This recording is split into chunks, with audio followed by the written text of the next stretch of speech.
Nesta aula, vamos estudar resumidamente como escolher e usar diversos perfis metálicos usados na construção de pontes, de tubos e nos suportes de tubos. Vamos ver tabelas mostrando os perfis e dados físicos sobre os mesmos. Também veremos a forma de cálculo para a determinação das dimensões desses perfis, também de forma reduzida. Se você quiser se aprofundar neste tema, deverá estudar um curso de resistência dos materiais, por exemplo. Também veremos a utilização de outros materiais, como o alumínio e o aço inoxidável, em suas aplicações na indústria e construção civil. Os materiais mais utilizados nas instalações industriais é o aço carbono, mas o aço inoxidável e o alumínio são também muito empregados. O aço carbono é muito utilizado nas estruturas metálicas, nos tanques de armazenagem de produtos e nas tubulações para os materiais não corrosivos. O aço inoxidável é encontrado em muitos tipos e são utilizados nos casos onde os fluidos podem atacar o aço carbono. O alumínio é usado para estruturas leves.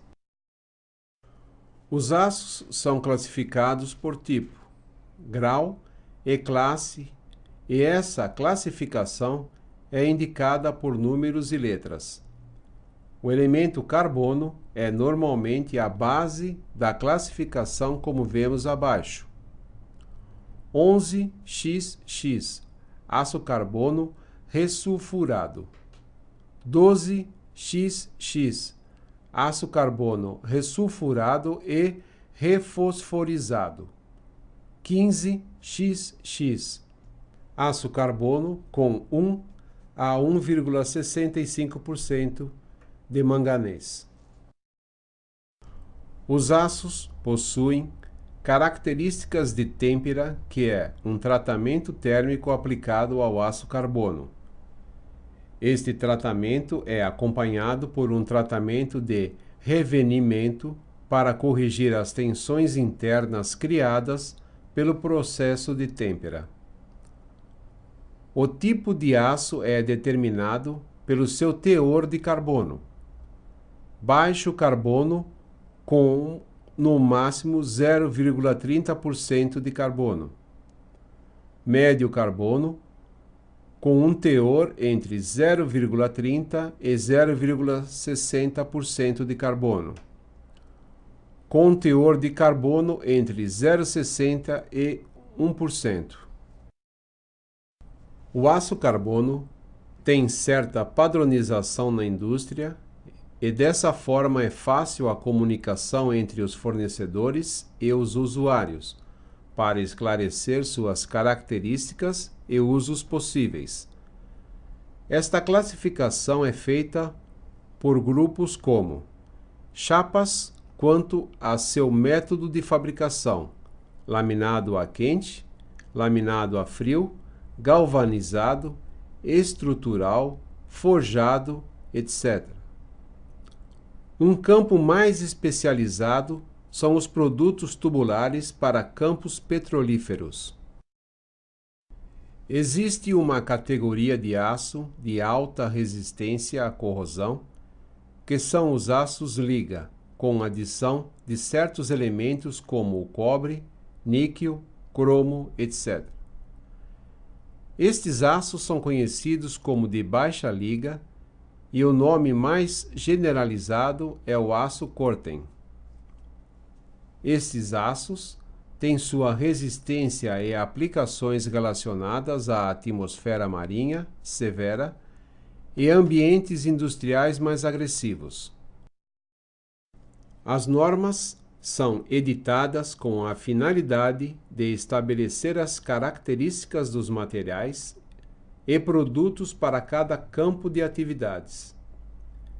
Elas são editadas para normalizar as unidades de medida, as terminologias e simbologias, os procedimentos de testes, qualidade e variedade dos materiais e suas aplicações. Também se dedicam aos bens e à segurança pessoal. No Brasil, a entidade responsável pelas normas é a Associação Brasileira de Normas Técnicas, conhecida pela sigla ABNT. Como exemplo, podemos citar as normas ABNT para os aços estruturais que vemos no slide. Essas normas visam a economia dos procedimentos de teste, a facilidade de comunicação entre o fabricante e o usuário, a segurança e saúde e a proteção do consumidor. A ABNT edita as normas em geral, tanto referentes aos materiais como aos testes de fabricação e aplicação. Outras entidades e empresas também editam normas para os seus produtos e processos, como a Petrobras, por exemplo. No âmbito internacional, cada país tem seus órgãos que editam normas para seus produtos. No slide, mostramos alguns desses órgãos sendo muito usados na indústria petrolífera e as normas de diversas instituições americanas. O alumínio é um material muito utilizado na construção civil e na indústria devido a ser leve, ser muito resistente à corrosão e ter uma ótima relação resistência-peso, o que o torna atraente para estruturas arquitetônicas e até aplicações automobilísticas. Outro material muito aplicado é o aço inoxidável, principalmente na indústria, nos locais sujeitos a ataques químicos e ambientes sujeitos a ataques corrosivos. O aço inoxidável tem aplicações extensas na indústria nos ambientes corrosivos. Ele forma uma família que contém no mínimo 11% de cromo, sendo esse o elemento químico que lhe confere sua elevada resistência à corrosão. Esse material forma uma película de óxido que protege o material da corrosão, que é conhecida como filme passivo. Ele tem uma elevada resistência mecânica em relação ao aço carbono. Pode ser facilmente limpado, é inerte e é facilmente conformável, além de ser 100% reciclável.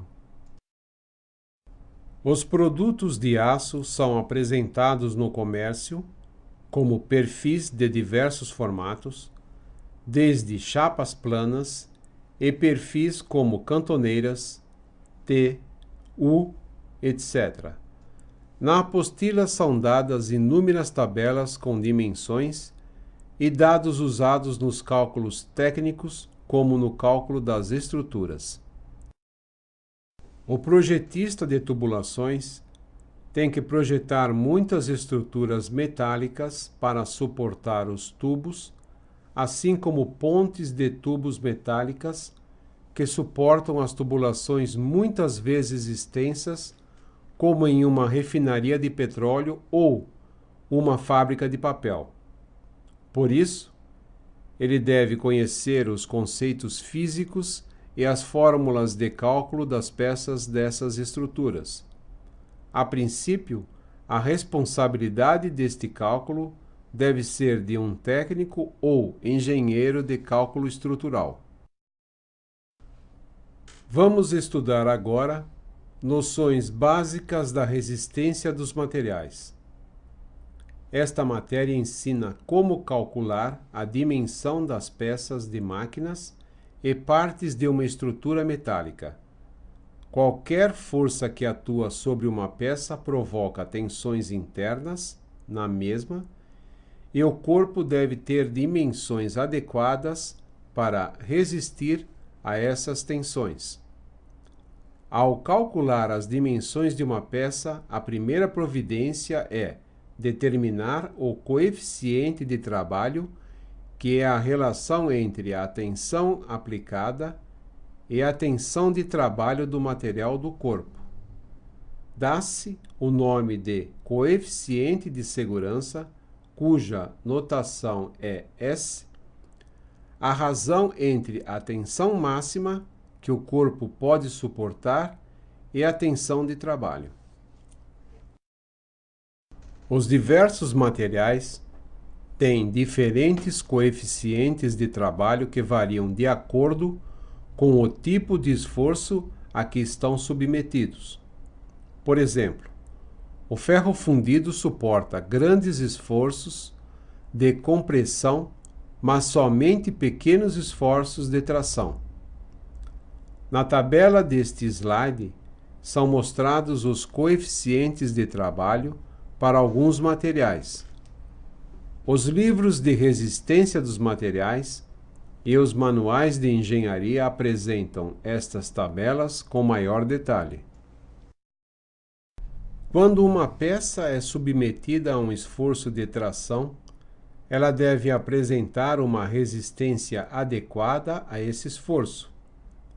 Na figura deste slide, vemos uma barra submetida à tração e as fórmulas que devem ser usadas para o cálculo da secção da peça que possa resistir ao esforço aplicado. A resistência à compressão é exatamente oposta à resistência à tração. Normalmente, uma coluna de uma estrutura está submetida a este tipo de esforço. No slide, vemos um exemplo de cálculo de uma coluna submetida à compressão. Os corpos reais são normalmente elásticos. Isto quer dizer que suas dimensões podem se alterar com os esforços aplicados sobre eles. No slide, vemos um corpo submetido a uma tração e vemos que ele fica comprido, ou seja, ele se alongou. Sua largura diminui e seu comprimento aumentou. No caso da compressão, acontece o contrário. O corpo fica achatado. No caso de flexão, ele se dobra, provocando uma curva que se chama de flecha. Quando uma peça é submetida a uma força transversal, como o eixo da figura do slide, ele tende a ser cortado. Este esforço toma o nome de cisalhamento. Nas peças de uma máquina, uma chaveta no eixo, um parafuso ou um rebite são normalmente submetidos a um esforço de cisalhamento, como vemos no slide. As vigas de uma estrutura estão normalmente submetidas a um esforço que toma o nome de esforço de flexão. Quando analisamos uma peça submetida a este tipo de esforço, vemos que uma parte da peça está submetida a uma tração e a outra está submetida a uma compressão. As vigas de uma estrutura podem estar em balanço quando ela é suportada em somente um lado, como no slide, ou ser suportada por 2 ou mais apoios nas vigas contínuas. Vemos aqui o efeito da força aplicada, provocando um entortamento da peça.